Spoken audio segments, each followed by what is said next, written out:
আসসালামু আলাইকুম। আপনারা এরই মধ্যে জানেন যে লন্ডনে জনাব তারেক রহমান এবং জনাব ডক্টর মোহাম্মদ ইউনূস তাদের মধ্যে একটি বৈঠক হয়েছে এবং সেই বৈঠকের বেশ কিছু কথাবার্তাও মিশ্রিত সত্য মিথ্যার সংমিশ্রণে বিভিন্ন খবরও আপনারা জেনেছেন। সত্য মিথ্যা বললাম এই কারণে যে আমি কিছু গণমাধ্যমেও কিছু খবর দেখেছি, যে খবরগুলোর ভেতরেও আসলে সেখানে বাস্তবে যা ঘটেছিল তার অনেক কিছুই কিছু জায়গায় নেই আসল তথ্যটা, আবার কিছু জায়গায় অতিরিক্ত অনেক কিছু যুক্ত করা হয়েছে যে ঘটনাগুলো সেইখানে আদৌ ঘটে নাই। আপনাদেরকে আগেই আমার ঠিক আগের ভিডিওটাতে আপনাদের জানানো হয়েছিল যে ডক্টর মোহাম্মদ ইউনূস এবং তারেক রহমানের যেই বৈঠকটি, এই বৈঠকটিতে আসলে অনেকেই ক্রেডিট নেবার চেষ্টা করেছেন ওনার মাধ্যমে আসলে ডক্টর মোহাম্মদ ইউনূসের বৈঠকটা ডক্টর মোহাম্মদ ইউনূস নিজে চেয়েছেন এবং তারেক রহমানকে সেই প্রপোজাল দেওয়া হয়েছে।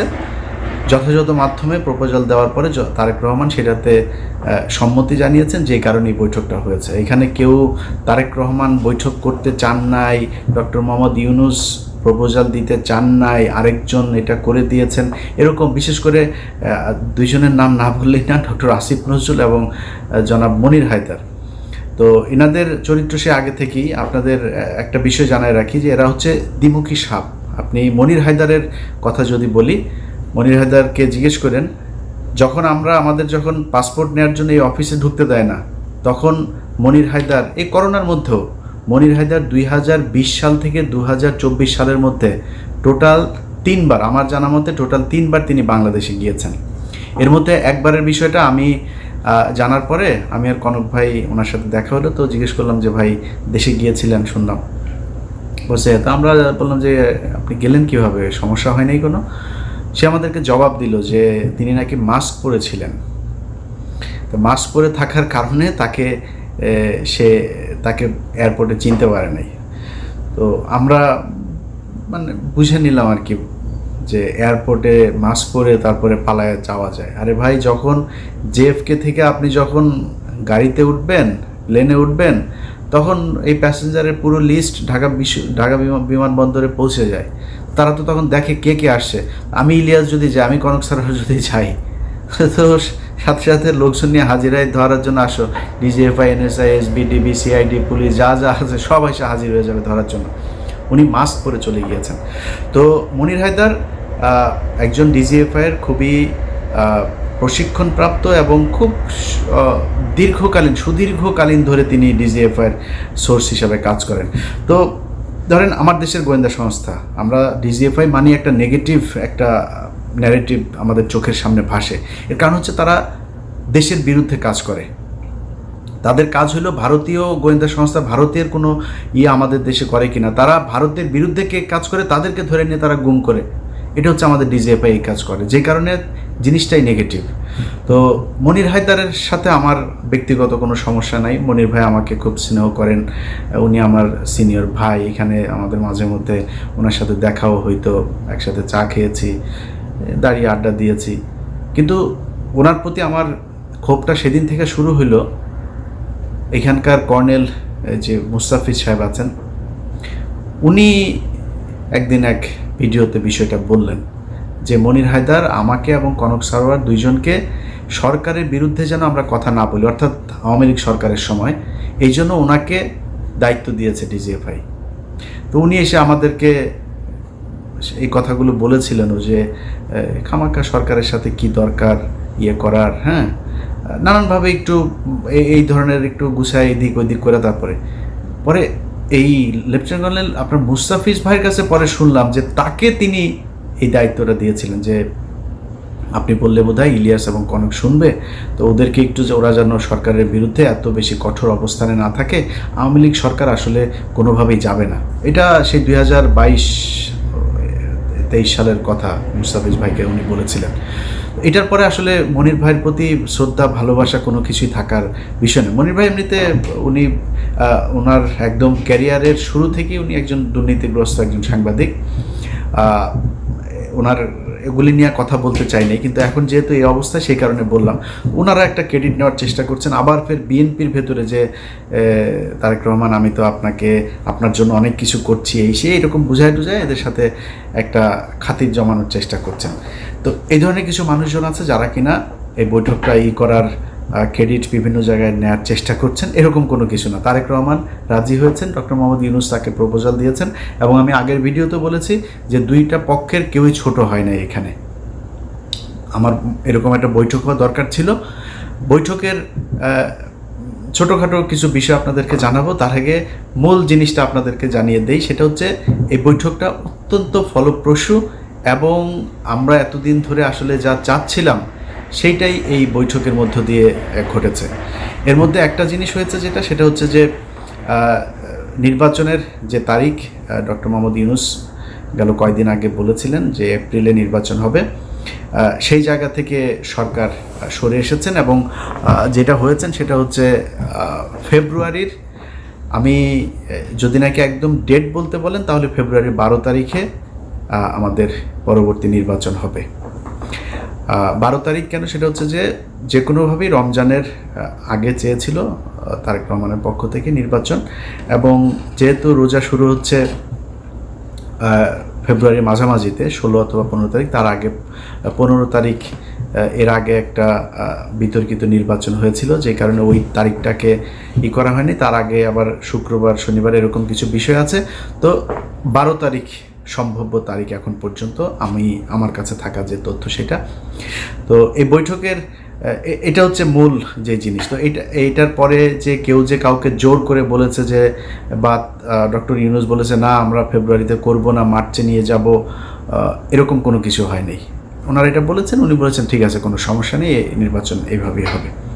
এখন এত ফলপ্রসূ একটা কেন হইল, এটার কিন্তু কিছু কারণ আছে। এই বৈঠক করানোতে কারোর ক্রেডিট না থাকলেও বৈঠকটা যে ভালোভাবে হয়েছে এটার কিছু ক্রেডিট কিছু মানুষের আছে। সেটা হচ্ছে কিছু মানুষকে এই বৈঠকে না রাখাটাই হচ্ছে সেই ক্রেডিট।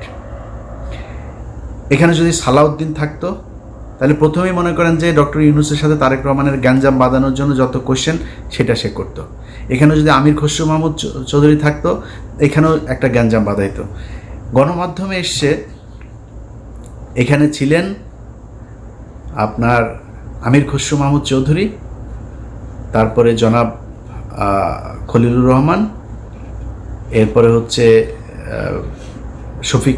শফিকুল আলম, আরও বোধহয় এসে হচ্ছে হুমায়ুন কবির নামে একজনের নাম এসছে। আচ্ছা, এরা সবাই ছিলেন। এই কথাটা সত্য কথা না। ডক্টর মোহাম্মদ ইউনূস যে হোটেলে উঠেছেন, ডকচেস্টার হোটেল, সেটা হচ্ছে লন্ডনের বিখ্যাত সেই হাইড পার্ক, এটার পাশের একটা রাস্তাটার নাম হচ্ছে পার্ক লেনের উপরে সেই হোটেলটা।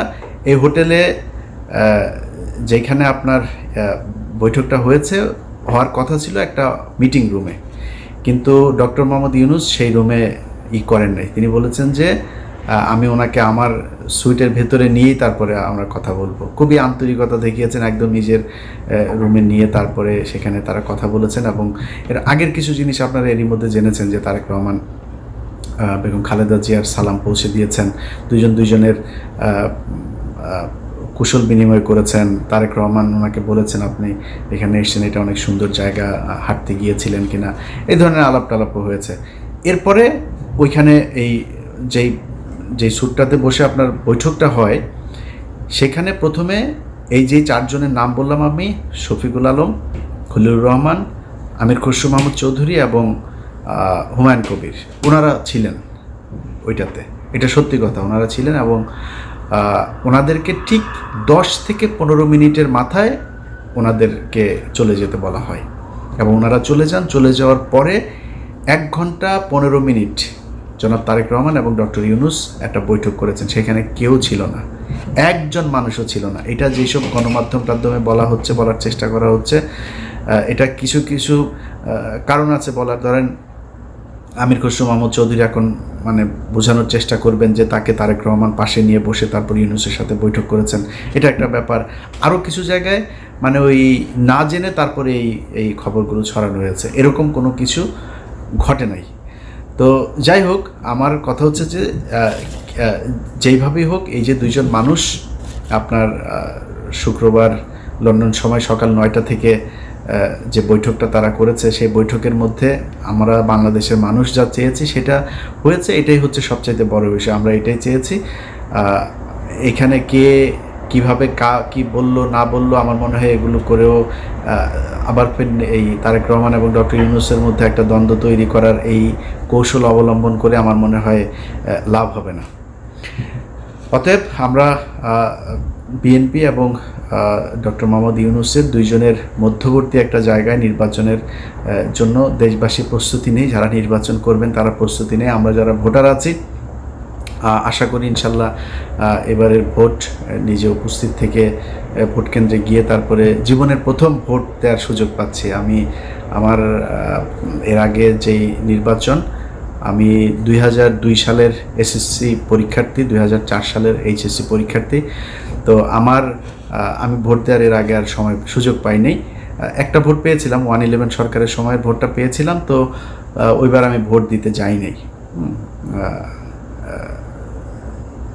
এবার ভোট দেবো ইনশাল্লাহ। আপনারা দোয়া করেন যাতে বাংলাদেশের মানুষের পছন্দের কেউ এবার বাংলাদেশের শাসন ক্ষমতায় আসেন।